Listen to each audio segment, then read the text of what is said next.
Hello. Hey, buddy. So where's Oscar? What happened to John? Huh? John Morgan. Oh, I haven't seen his face around in a while. You can take over the first questions. Thank you, Izzy. Oh yes, nice. Well, first of all, I think congratulations are in order. Thank you. I took a moment to go back and watch the press conference you did after the fight that night, and you said, "I'm so grateful for this fight because I know people wilt and people break, and this fight got to help me prove that I won't." When you look back at that fight, how grateful are you that you got to experience that and prove that? Very grateful. Even immediately after the fight, I was sore, but I knew that was a special fight. That was a special moment in combat sports history. And yeah, I even said on the camera when they had the cameras on me in the stadium, I just say, "Hey, Kelvin, that was us," because it takes two to tango, and that man can salsa. We often speak about moments that you've had in your career. The fifth round, "I'm prepared to die." I mean, it's an iconic moment now etched in the Hall of Fame. Do you look at that one as perhaps your most iconic moment?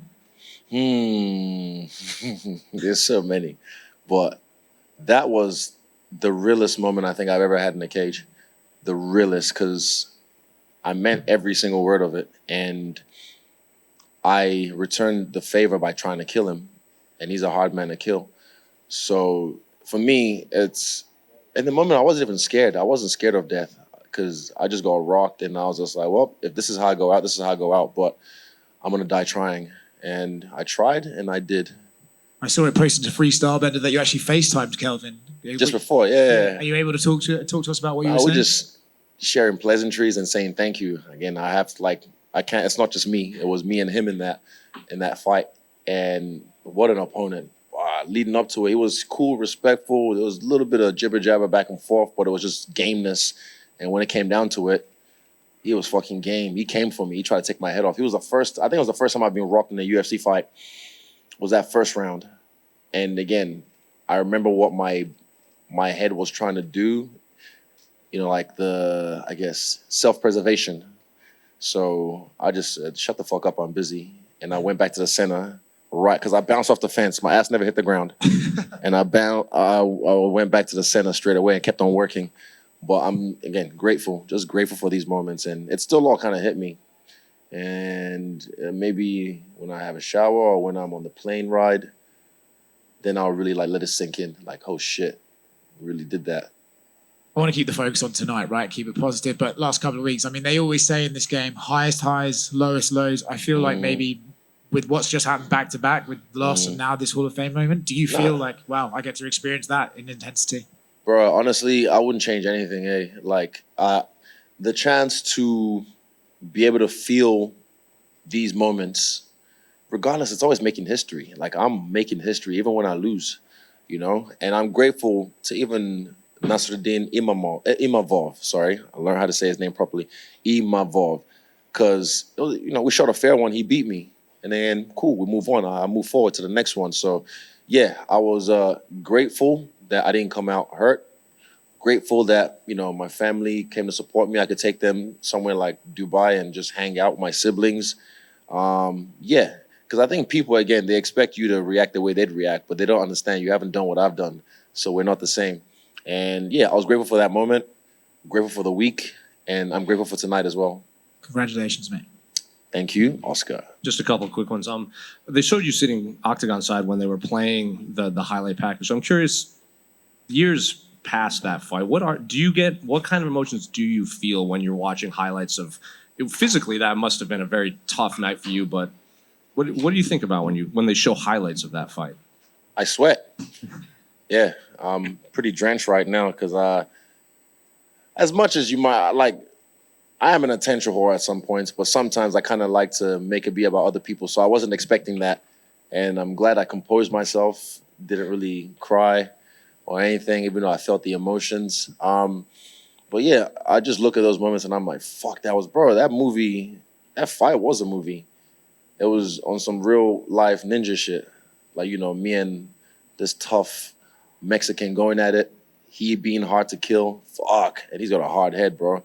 Like, Pereira has a hard head, but Kelvin, goddamn, noggin on that man. What is it like being tied to another human like that? Because I'm sure you're gonna be in the Hall of Fame as your own fighter, but there's the knockouts and everything. But for the rest of your life, even past that, you're gonna be tied to Kelvin Gastelum on the wall of the UFC Hall of Fame. There's a scar I have here on my lip Yeah. from when he busted my lip from a punch. Whenever I look in the mirror, if I catch a glimpse of it, a thought of him goes past my head. There's moments in life when I have to dig deep, or in the gym, and I remember the moments in the fight where I had to dig deep, and that helps me fuel me, So, again, forever grateful for him in those moments. Just back here, Izzy. Back to your right. Right. I'm all the way back here. First of all, brother, I just want to thank you and your family and your brother. I do the podcast with Rob. You shared the clip with us. Honestly, really grateful for that. No worries. Hey, man, everybody got to eat. Yeah. I would love to talk about you training with Rob, you sitting ringside with Alex Pereira. I'd love to know your outlook on that and reuniting, for the lack of a better word, with past opponents that you've had great fights with.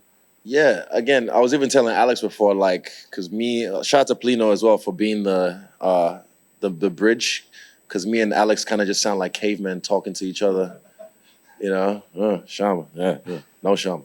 But Plino helps be the bridge. And like I said earlier, look, this is fighting. You got to be a man about this. And if you don't fight, you're not a man, you don't understand. But we shot a fair one. That's it, cool. I even told Alex, I was like, bro, you beat me in Brazil. That was a fair one, cool.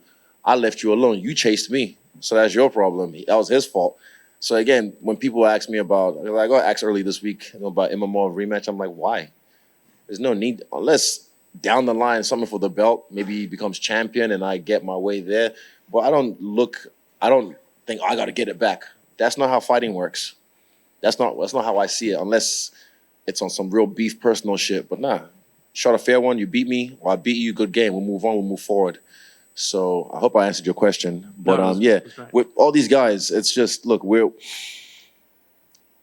like, what's hating Alex or hating Rob or anyone else gonna do for me now? It doesn't serve me at all. It's just poisoning myself. I'm holding on to hate in my heart for someone that's moved on. So yeah, why would I do that? I'm not that kind of person. I'm just a chill guy. In the lead up to UFC Saudi Arabia, you gave a really thoughtful answer when asked the question, what makes the difference between a champion and a legend in the sport? I would love to ask you, given this Hall of Fame induction, what makes the difference between a great championship fight and a legendary fight, one that's perhaps poised to enter the Hall of Fame? A legendary fight and a great championship fight. Oh, okay, that's another good one. A legendary fight, I feel like, and this could be subjective, I think, for me, it has to have back and forth moments, or a really, really tough guy that's hard to kill. You could look at what was one of those ones back in the day? Czech Congo, Pat Barry. That was a legendary fight. There was one with Todd Duffy years ago where he was whooping this guy, and then and then like randomly out of nowhere, it wasn't a really big magnitude or big name fight, but that was a legendary moment because that was a tough opponent. He finally got him. But I think a legendary fight has to have some kind of setback or back and forth, because that way you get to see both guys rise to the occasion, I think. But let me ponder on that and I'll answer it another time. Thank you so much, man. No worries. Israel, just over here to your right. There is some distinction between a fight entering the Hall of Fame and an individual entering the Hall of Fame. As it stands with this induction, do you consider yourself a Hall of Famer now? Nah, well, because they said Dana wanted to talk to me. I was like, but we just talked in the back room. And he's like, yeah, he wants to see you. I was like, cool. And then we sat down and I was like, oh, we're just chilling? All right. I didn't really feel the setup till I saw something come on the screen. I was like, and they said Hall of Fame. I was like, nah, not me. I'm too young. I'm still in the game, And then when they said 2 middleweights, I was like, God damn it. They got me. They tricked me. But again, just grateful, man. And I use that word a lot. It might be overused, but you can't overuse gratitude. Was the Hall of Fame something that was on your list of something to achieve? Definitely. It still is. I definitely will get my own plaque on the Hall of Fame, but I'm happy this first one was this fight and was tied to Kelvin Gastelum in an epic lifetime achievement. Congratulations. Shukran. Israel, just straight ahead in between the two cameras. Right there. Just back on you training with Rob Whittaker, was there ever be a scenario where either one of you could corner each other in your next fight? given the Why not? relationship now? Yeah, it could happen, but my corner is already set in stone, and corners all have a role. We all have a role to play in the corner. So if there was ever a chance where he needed me in his corner or I needed him in my corner, of course, like I said, together we're stronger. Like when we have to take on the whole world, we'll do that, But that's Anzac United. At home, we fight each other. Brothers fight sometimes, and then we move on and then take on the whole world together as Anzac United. And finally, obviously, you've had a couple of setbacks lately, but you have such a positive outlook on not only your career, but your life in general. And it's a very admirable trait about yourself. Does that come from within, or is that something that you've learned to, adapt about yourself and as your career progressed? So is that something you were born with, or just something you learned to do over your career? No, born with it. It ain't Maybelline. I had to, sorry, stupid jokes. I'm glad my audience gets my jokes. I play to my audience, that one guy. No, but for me, it's just learning. Like, you just learn a lot. That's the thing with me. I make mistakes in my life, but then I look back and I'm like, that was dumb. Why'd you do that? Okay, how do I not do that again? And I go back and I reassess and I actually make changes in my life. And sometimes I'll make the same mistake over and over again until I learn my lesson. But yeah, for me, that's just growth. Like, people look at me and think, oh, if I was in his position, I would, but you're not in my position. That's why you could never. And for me, I'm grateful. Like, you can ask my brother, when I know my post-fight shower or the flight home or like my first flight, because that's when you're, again, by yourself with your own thoughts. You can know how you really feel. And I checked with myself and I was like, yeah, I'm good. On the way to Dubai, I was like, sweet, we're good. Get to Dubai, hanging out with my family, chilling. And on the way here, I went back home first. On the flight home, I was like, sweet. I know when it sucks to lose. I know it. I was like, fuck, it sucks. And again, it sucks to lose, but I was proud of my work this camp, and I was proud of the way I worked, and I was proud of the way I fought. And he got me based on just a minor mistake I made, and he capitalized very well. And I said, hey, fair game. That's the first thing I said to him. I was like, good game. GG's, mon ami. GG. Thank you. Obviously, we see the video of the kid crying when. Kylo, my boy. Yeah. See, like, my son cried as well. So I just wanted to. What do you think you mean to, like, kids out there when it comes to? I don't know, to be honest. So for me, when I made my UFC debut at the after party, I had that good cunt shirt on, and then one idiot comes up to me and I could see he had his girlfriend or someone filming, trying to get one of those sneaky gotcha moments and trying to tell me like, oh, do you think that shirt, is a right attitude? I was like, bro, shut up. Those kids you're talking about, what do they watch me do? They watch me beat the pulp out of this guy till it was bloody and a ref dragged me off him. Do you think that's going to do more of a damage to their psyche or my shirt? People trying to be virtuous for some dumb reason, and I don't like that. But those who really know me, the kids that follow me, and for whatever reason my story inspires them or they draw something from me as a person, who am I to tell them no? When I used to see tattoos of me, I'd freak out at first. I'd like, because I felt, I don't know, maybe it was imposter syndrome or I felt unworthy. Like, bro, I'm just a human being. I make mistakes. But now when I see them, I'm appreciative because I'm like, man, I have affected that person so much. I just saw one out there before and I got his number. So me and him are going to link up later on and I'll just bless him with something because I feel like that just speaks volumes of what you mean to someone for them to ink your face on them. So whatever about my story that's inspired him or them, I'm grateful for that. So yeah, I always want to make sure those who follow me, those who support me, never hang their head in shame. And knock on wood, they never will. One more in the front right here. I interviewed you in 2018 when I think right after your Derek Brunson win, and you used a phrase. You were on a quest to earn your master's degree in ass whooping. Mm-hmm. How far along are you, and do you think you've achieved it yet? Oh no, you keep going. It never ends. But I'm pretty far along. I've whooped a lot of asses along the way. A lot of great asses at Costa. But yeah. Sorry, it's just there. It's easy layups. I'm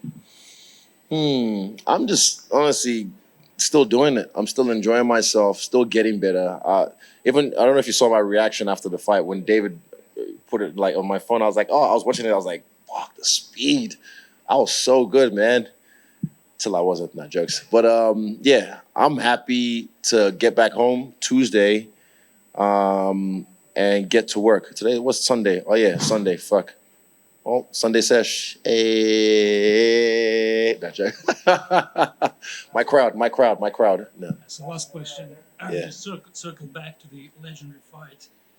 Leading question. I guess you were trying to say that you want people to learn something from you. Speak. Sorry. Say it again. Yes, talking about legendary fight. Yeah, the Yes. other guy, you said to circle back to you on that one. Leading question. I believe you are wanting your fight to be something that other fighters, young fighters, can learn from. So, You mean the Gastelum fight? Gastelum fight. Okay. Oh no, I want everyone to learn from it. That's eh? what I'm saying. So it goes into, it's a legendary, it goes into history. So people Yeah. like generations after can obviously watch Forever. it. You learn look at the Rumble in the technique, learn Jungle. styles. Look at all these fights that have come before us, and people like still reference them to this day. I pray that they will reference these fights that I've had, and a fight like this with Kelvin Gastelum, to show the depth of the human spirit, not just from me, but from him as well. The way he had to dig deep in that last round. Because do you know how hard it is to get up when I hit you over and over and over and over and over and over and over again? And he kept on getting up, and he was just hard to kill. So people can learn a lot from both of us in that fight, not just about fighting, but about persevering, digging deep, and rising to the occasion. So I believe it answers for everybody what the legendary means for you about this fight going into The Hall of Fame. lesson. That's my lesson to teach and for you guys to learn. So you take away what you want to take away from that. Thank you all. Appreciate it.